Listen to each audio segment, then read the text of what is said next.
Work-related stress can impact each one of us. It's a major cause of occupational ill health, which can result in severe physical and psychological conditions amongst workers.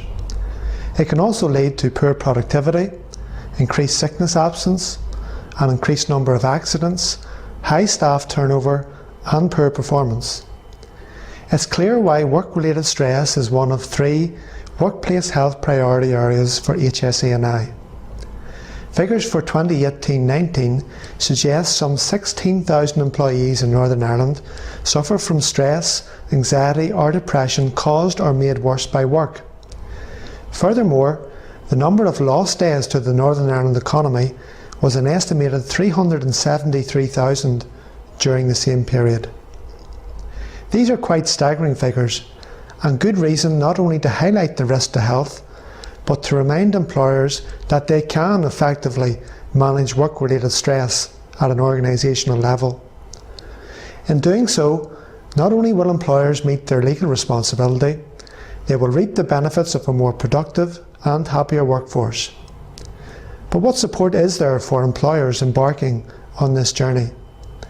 HSENI's Mental Wellbeing at Work Advisory Service can provide advice, guidance and support to Northern Ireland employers on how to assess and manage the risks associated with work-related stress. Our Mental Wellbeing at Work advisors will explain further why and how we are working hard to tackle this workplace hazard and to promote good mental well-being within the workplace.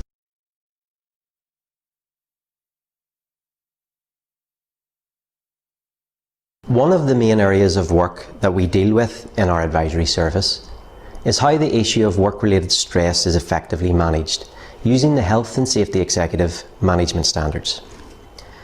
In our workshops and webinars, we look at what work-related stress is and how to carry out risk assessment using the management standards. But the question organisations often have is the question why? Why should they deal with this issue? And there is a cast iron business case as to why they should. It is based upon 3 headings, namely the financial cost, which is prohibitive, the moral obligation, which is persuasive, and the legal requirement, which is prescribed. We go into more detail in all 3 of these areas in our webinars, but for now I want to take a moment to briefly outline the legal framework surrounding this issue, because regardless of any other argument, as an employer, you are required by law to manage work-related stress. Okay, so the legal framework is built upon 2 pieces of legislation. There is also best practice guidance for employers. It should be mentioned at the outset that there is no piece of legislation that specifically cites work-related stress, but there is plenty of case law in existence.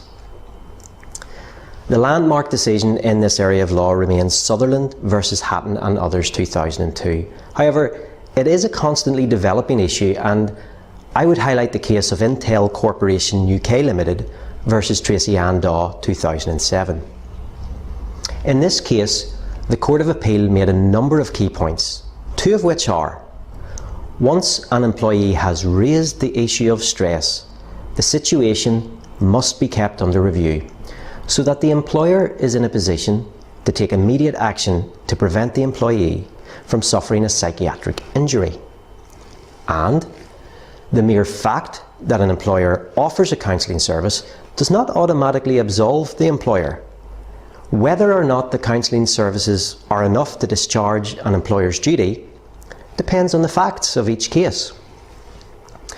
It follows that prevention is a key factor every employer must consider in managing workplace stress. It's also a principle that is at the heart of all of the work of the Mental Wellbeing at Work Advisory Service. So let's get to the legislation. The first bit of legislation is the same bit of primary legislation that underpins all health and safety. And that is, of course, the Health and Safety at Work Northern Ireland Order 1978.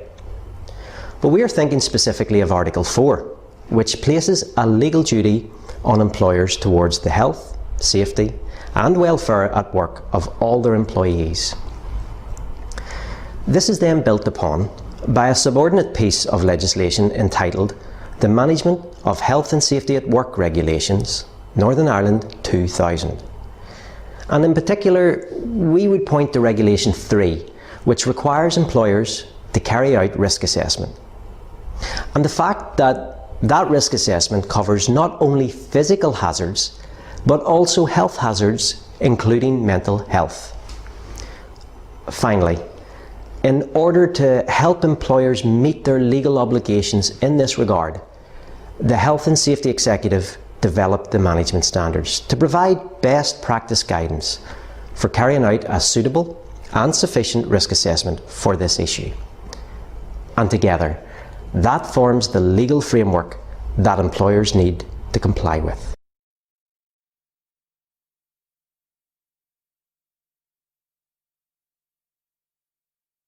Work has a key role in promoting mental well-being.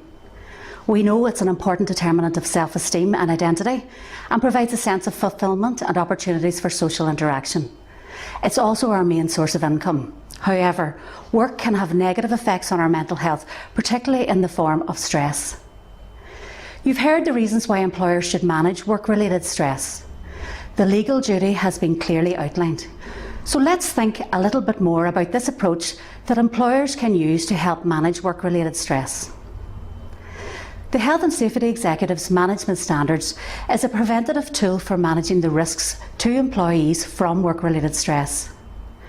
The standards, in effect, are a set of principles designed to help employers comply with the law and demonstrate good practice through a step-by-step assessment-based approach. It's a free-to-use resource that will form the basis of an employer's risk assessment. As a further aid, applying the management standards will help employers to identify solutions to manage each of the occupational risk factors known to be associated with stress at work. The Mental Wellbeing at Work Advisory Service have actively supported many Northern Ireland employers, both in the public and private sector. Our advisors continue to promote and deliver seminars to assist employers on how to practically apply the management standards at an organisational level. Advisors also regularly participate in joint events with other agencies, including the Labour Relations Agency, the Mental Health Charter, the Public Health Agency and Northern Ireland Chest, Heart and Stroke. These events have proved invaluable in sharing with the employers how they can begin to effectively manage work-related stress. They also serve as an opportunity to encourage the use of a free-to-use resource supported by advisors within the Mental Wellbeing at Work Advisory Service. To help you understand a little bit more about the management standards and how they can be used, let me take you through the main steps, or at least a summary of them.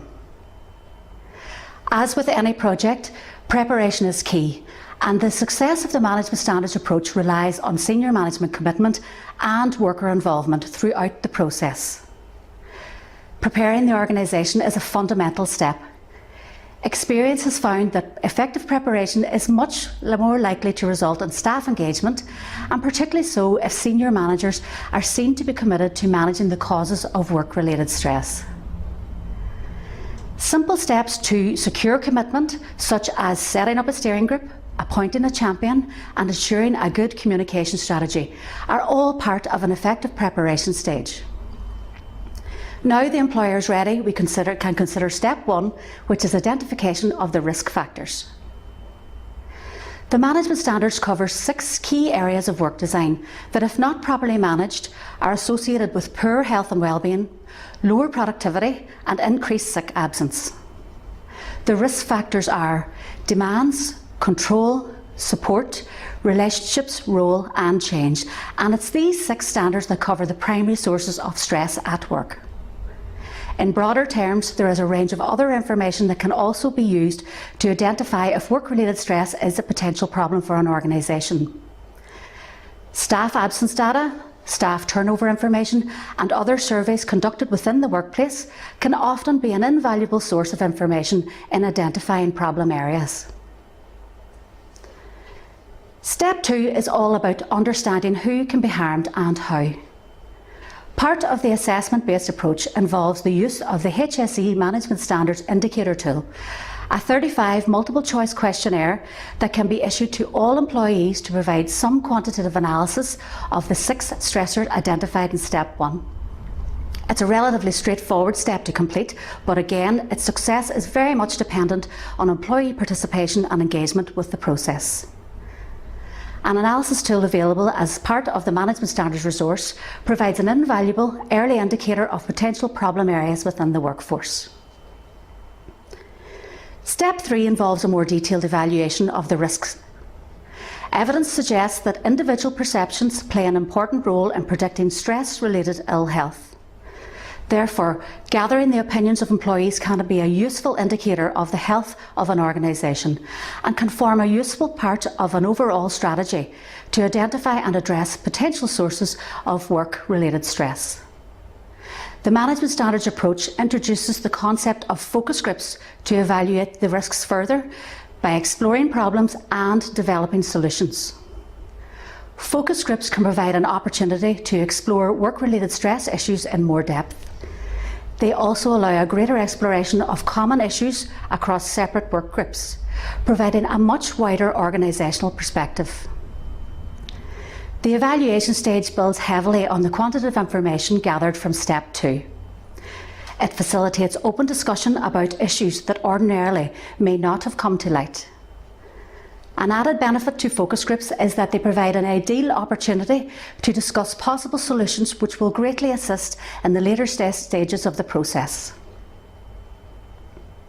Step 4 is all about recording your findings, a key step in any assessment process. By this stage, employees will have been consulted, areas of concern will have been explored, and perhaps even some initial steps may have been taken towards developing effective solutions.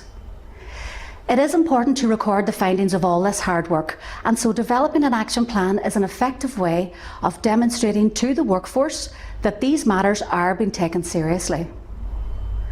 Ultimately, this stage of the process provides the organisation with a plan that can be used to monitor and review progress, the final step of the Management Standards approach. Monitoring and reviewing any action taken to tackle the sources of workplace stress is an important final stage if further progress is to be made. It's likely there will be some quick wins. On the other hand, it may take months to pilot a complicated long-term solution and much longer still for something aimed at delivering long-term cultural change, but it is possible. In reality, whilst we have reached the final step, the process doesn't really stop there. It's more than likely that the evaluation and monitoring step will naturally merge into everyday management practice. We often talk about cultural change, and I've mentioned it already. Sustained change of this nature requires effort at all levels throughout any organisation. The HSE Management Standards approach has proved to be an effective resource for many employers. As mental wellbeing at work advisors, we are on hand to provide the support and direction that employers may need to begin to effectively manage work-related stress within the workplace. Organisations shouldn't wait for a worker to fall before assessing the risk relating from slips, trips and falls within the workplace. Work-related stress needs to be addressed in the same simple and proactive manner. Why wait until a member of staff suffers from stress before dealing with it?